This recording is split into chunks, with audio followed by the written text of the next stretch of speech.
ठीक है जी। तो हमने ये बात पढ़ ली कि नोबल गैसेस के केस में साइज बड़ा किस कारण से होता है, क्योंकि उसमें वंडरवॉल रेडियस आ जाता है। ठीक है जी, एक तो ये वाली बात हो गई। अच्छा जी, अब हम देखते हैं आगे। अब बात करी जाए इसके अंदर इलेक्ट्रॉनिक कॉन्फ़िगरेशन की। Electronic configuration of noble gases. अब मुझे पता है क्योंकि नोबल गैसेस के अंदर जो साइज है, जो ऑक्टेट है वो पूरा कंप्लीट है, तो इसकी जो कॉन्फ़िगरेशन बनेगी NH2NP6। लेकिन एक्सेप्शन के साथ, एक्सेप्ट हीलियम, जो हीलियम होता है उसकी कॉन्फ़िगरेशन क्या होती है, 1s2 होती है। ठीक है ना, तो इस बाकी सब की थोड़ी सी डिफरेंट होगी, इसकी थोड़ी सी डिफरेंट होगी। ठीक है। अच्छा जी, इलेक्ट्रॉनिक कॉन्फ़िगरेशन हो गई। आयोनाइजेशन एंथैल्पी पे क्या फर्क पड़ेगा बताओ जरा। इंक्रीज हो जाएगी, ज्यादा होगी। आयोनाइजेशन एंथैल्पी का मतलब क्या है, इलेक्ट्रॉन निकाल देना। अब मैं तो कह ही रहा हूँ कि ऑक्टेट जो है उसका कंप्लीट है, स्टेबल है, तो निकालना बड़ा मुश्किल होगा। ठीक है ना, तो मैं कह सकता हूँ ना, due to stable electronic configuration these gases exhibit very high ionization enthalpy।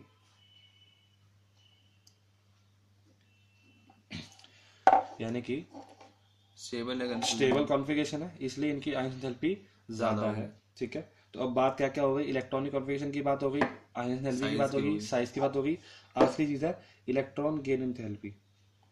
Electron gain enthalpy ये भी इंक्रीज होगी, ज्यादा ही होगी। अब एंथैल्पी का इसका मतलब क्या होता था, पहली बात तो ये electron, no, tendency to gain electron. Electron gain enthalpy कहने का मतलब ये है, एक एटम है उसके पास इलेक्ट्रॉन की कमी है, तो वो इलेक्ट्रॉन लेगा। अब दो बातें होंगी ना, या तो वो खुद ले ले या हम दे। मैं ऐसा क्यों बोल रहा हूँ, उसका कारण है, जब एक इलेक्ट्रॉन वो लेने लगेगा, यानी कि जब वो इलेक्ट्रॉन उसकी शेल में जा रहा है, उसकी आउटर मोस्ट शेल में जा रहा है, तो बाकी के इलेक्ट्रॉन क्या कर रहे होंगे, रिपल्शन कर रहे होंगे। सीधी सी बात है ना। अब खुद सोच के देखो ना जरा, क्लोरीन है, ये कॉन्सेप्ट बड़ा बहुत दिक्कत वाली बात है। यहाँ पे दो बातें आई, इलेक्ट्रॉन गेन एंथैल्पी की बात आ गई या इलेक्ट्रॉन एफिनिटी। अब देखो मतलब समझना जरा इस बात का मतलब क्या है। इलेक्ट्रॉन एफिनिटी का मतलब क्या होता है, इलेक्ट्रॉन एफिनिटी मतलब होता है चाहत, इलेक्ट्रॉन को खींचने की चाहत। इलेक्ट्रॉन गेन एंथैल्पी मतलब इलेक्ट्रॉन को गेन कराने के लिए। एनसीईआरटी के हिसाब से बात सिमिलर सिमिलर है, सिर्फ हल्का सा वर्ड का फर्क है बस। कैसे, ये Cl है, इसकी आउटर मोस्ट शेल में 1 2 3 4 5 6 7 है, सही बात है। अब एक इलेक्ट्रॉन आया, उसे हमें यहां डलवाना है, ये खाली जगह है, सही बात है जी।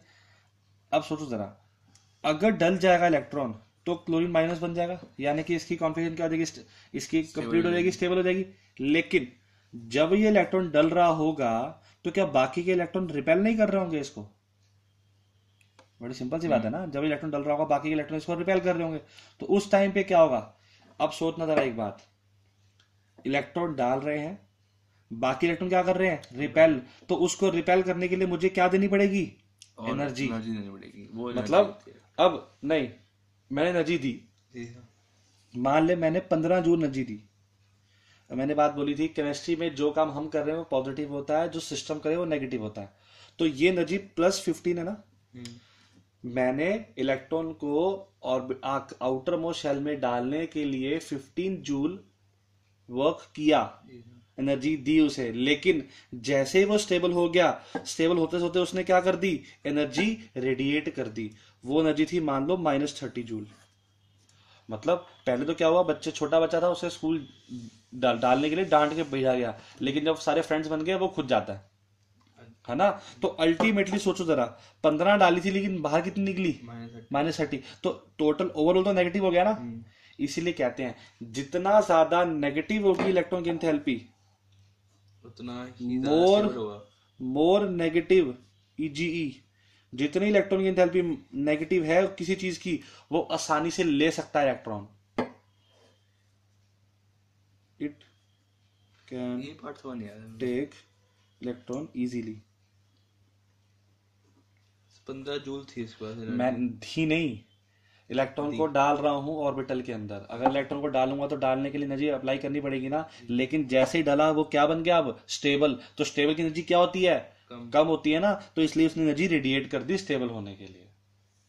अच्छा, इसके बाद ये हाँ, स्टेबल होने के लिए एनर्जी रेडिएट करी है। तो अल्टीमेटली हम लोगों ने क्या हमने बोला कि भाई सीधी सी बात है, इलेक्ट्रॉन की एंथैल्पी का मतलब ये हो गया, इलेक्ट्रॉन जब डलेगा तो कितनी एनर्जी बाहर आएगी।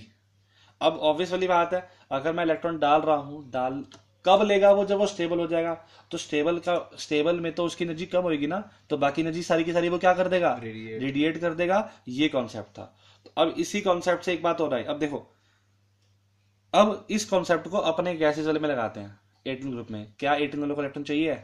नहीं चाहिए। तो क्या उनकी नेगेटिव होगी या पॉजिटिव होगी? पॉजिटिव होगी। तो उनकी इलेक्ट्रॉन की एंथैल्पी पॉजिटिव होगी, ठीक है ना, नेगेटिव नहीं होगी। जितना ज्यादा नेगेटिव उसे इलेक्ट्रॉन उतना जल्दी चाहिए। जितना ज्यादा पॉजिटिव इलेक्ट्रॉन लेगा ही नहीं। सही बात है जी, बात समझ में आ गई जी? ठीक है, इनकी कोई टेंडेंसी नहीं है। तो मैं सीधी सी बात करता हूं, noble gases have no tendency to gain electron।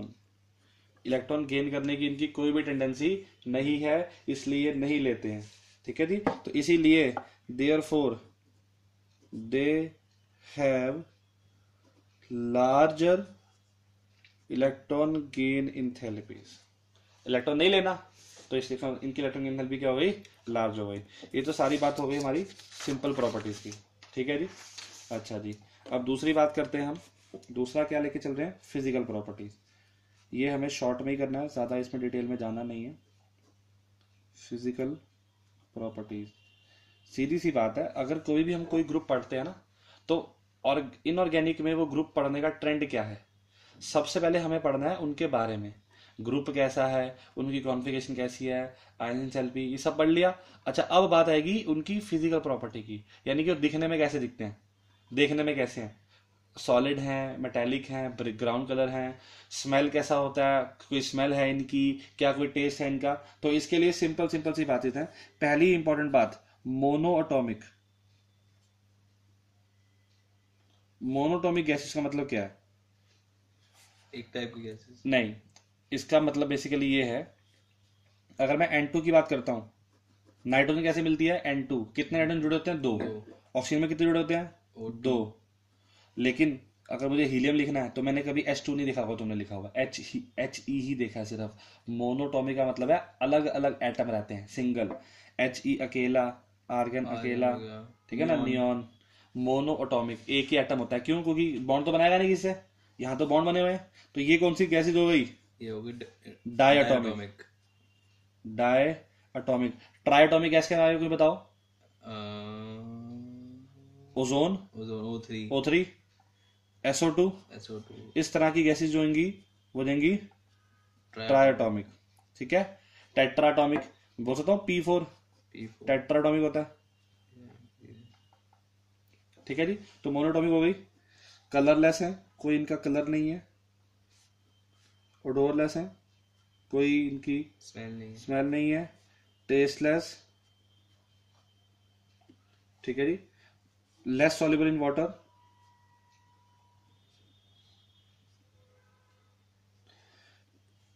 Low melting point and boiling point. कारण है इसका, बात याद रखने वाली, जेई मेंस या किसी एक पेपर में क्वेश्चन आया हुआ है कि इनका मेल्टिंग और बॉइलिंग पॉइंट लो किस कारण से होता है, तो वो उसका कारण है weak dispersion forces. Weak dispersion, हाँ जी। अच्छा, London forces, weak dispersion force, बिल्कुल जी बिल्कुल।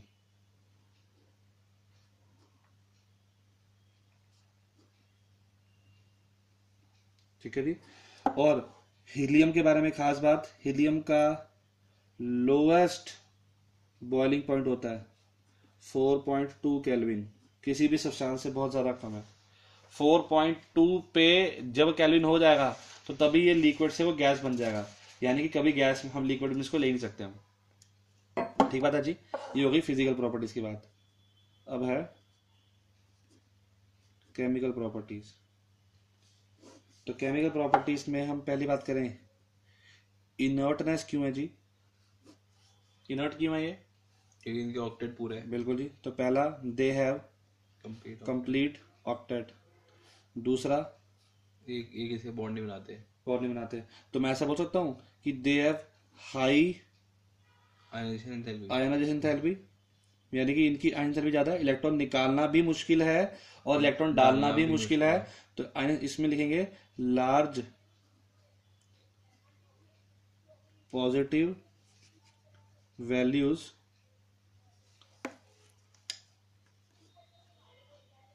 Of electron gain enthalpy.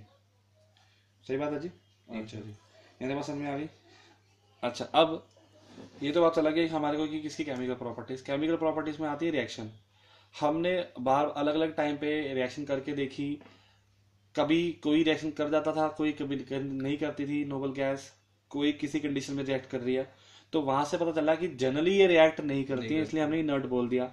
लेकिन कुछ कुछ ऐसी कंडीशंस हैं जिसमें ये रिएक्शन करती हैं। ठीक है जी। तो अब उसके लिए सबसे पहली बात जो है वो है जिनॉन के कंपाउंड जो हमारे कोर्स में है।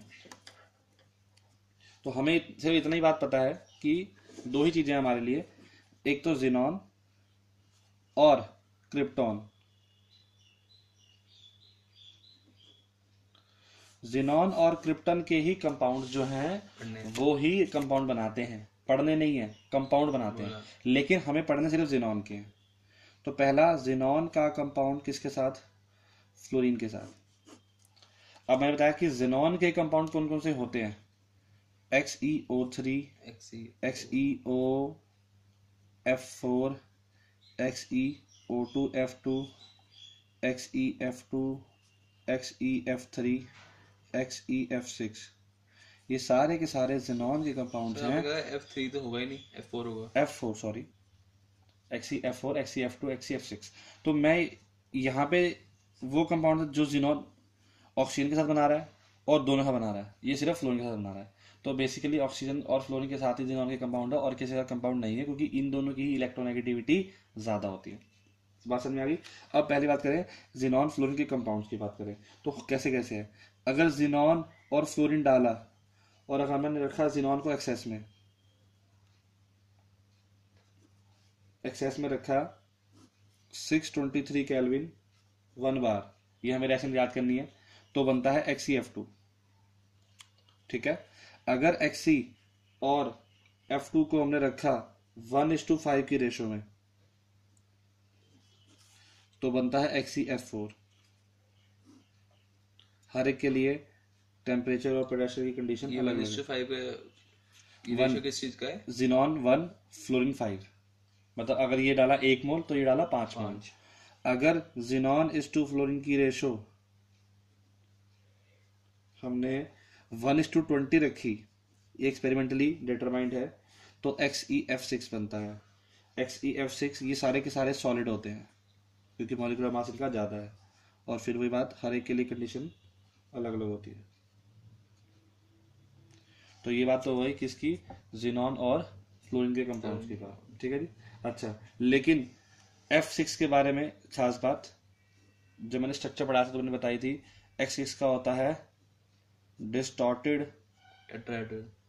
ऑक्टाहेड्रल डिस्टॉर्टेड ऑक्टाहेड्रल स्ट्रक्चर कैसा होता है इसका, Xe। अब क्यों डिस्टॉर्टेड है, 6 तो लगे हैं, वो तो होता ऑक्टाहेड्रल, लेकिन जिनॉन में एक लोन पेयर होगा, तो जिसके कारण उसका जो ऑक्टाहेड्रल जो स्ट्रक्चर था वो थोड़ा सा खराब हो जाएगा। ठीक है, थोड़ा सा खराब हो गया। अच्छा जी। अब XeF4 हमने XeF6 बनाया हमने Xe और Fc से। दूसरी में एक और चीज से बन सकता है, XeF4 से बन सकता है। XeF4 में हम O2F2 डालेंगे। अच्छा, अब O2F2 क्या है, फ्लोरीन का ऑक्साइड। बेसिकली फ्लोरीन के बने दो तरह के ऑक्साइड बनाता है फ्लोरीन। एक बनाता है OF2 जो फ्लोरीन के दो ऑक्साइड्स होते हैं, O2F2। अब खास बात है जी, OF2 ही सिर्फ स्टेबल होता है और जो O2F2 होता है थर्मली स्टेबल नहीं होता, यहां मैं लिख सकता हूं इसको लेस स्टेबल। और मेन बात क्या है, फ्लोरीन के जितने भी कंपाउंड है ना, फ्लोरीन को ही हम जल्दी से रिएक्शन नहीं कराते हैं। फ्लोरीन की जितनी भी रिएक्शनें होती हैं वो हाईली एक्सोथर्मिक होती हैं। मतलब इसका मतलब क्या है, बहुत ज्यादा अमाउंट ऑफ हीट निकलेगी।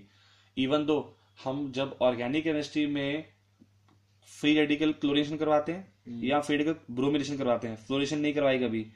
क्लोरीनेशन और ब्रोमिनेशन में क्या डालते हैं ऊपर से, लाइट लाइट डलती है। और मैं ये हम बात बोलते हैं कि क्लोरीन और ब्रोमीन जो होता है वो क्या होता है, लेस थर्मोडायनेमिक होता है, लेस एक्सोथर्मिक प्रोसेस। क्लोरीनेशन भी एक्सोथर्मिक होती है, ब्रोमिनेशन भी एक्सोथर्मिक होती है, लेकिन लेस होती है, इतनी हीट नहीं निकलती है। लेकिन अगर फ्लोरीन को लाइट की प्रेजेंस में हमने रिएक्ट करा दिया ना किसी अल्केन में, तो एक्सप्लोजन हो सकता है। इसलिए अगर फ्लोरेशन करवानी है तो अंधेरे में करवाओ, यानी डार्क में करवाओ, ताकि इतनी ज्यादा हीट ना निकले। ठंडे में करवाओ ताकि ठंडा हो, ज्यादा सारा अगर हीट निकली तो वो उसको गर्म कर देगा। खुद बात सोचो ना, एक तो गर्म चीज थी पहले से ही, तुमने उसे और हीट दे दी, और एक बिल्कुल ठंडी चीज है उसको हीट दे रहे हो, तो ठंडी वाली चीज तो सिर्फ गर्म होगी, सारी उसकी ठंडक चली जाएगी ना सारी की सारी। तो हम इसको ठंडे में कराते हैं फ्लोरिनेशन।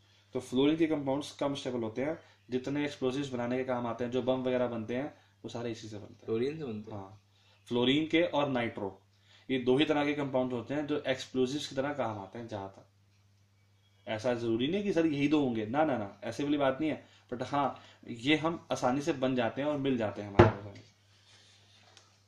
सही बात है जी। तो XeF4 में जब OF2 हमने डाला तो XeF6 बनता है, साथ में O2। ठीक है जी। अब इसका मतलब क्या हुआ, ये स्टेबल नहीं था इसलिए टूट गया। सही बात है ना जी। तो मैंने बोला OF2 स्टेबल नहीं होता इसलिए उसने आसानी से फ्लोरीन उसको दे दिया। अच्छा, अब मैं थोड़ी देर पहले बता के हटा था कि जो जिनॉन के कंपाउंड्स होते हैं उन्हें हम फ्लोरिनेटिंग एजेंट्स बोलते हैं। फ्लोरिनेटिंग एजेंट्स, इसका मतलब क्या है,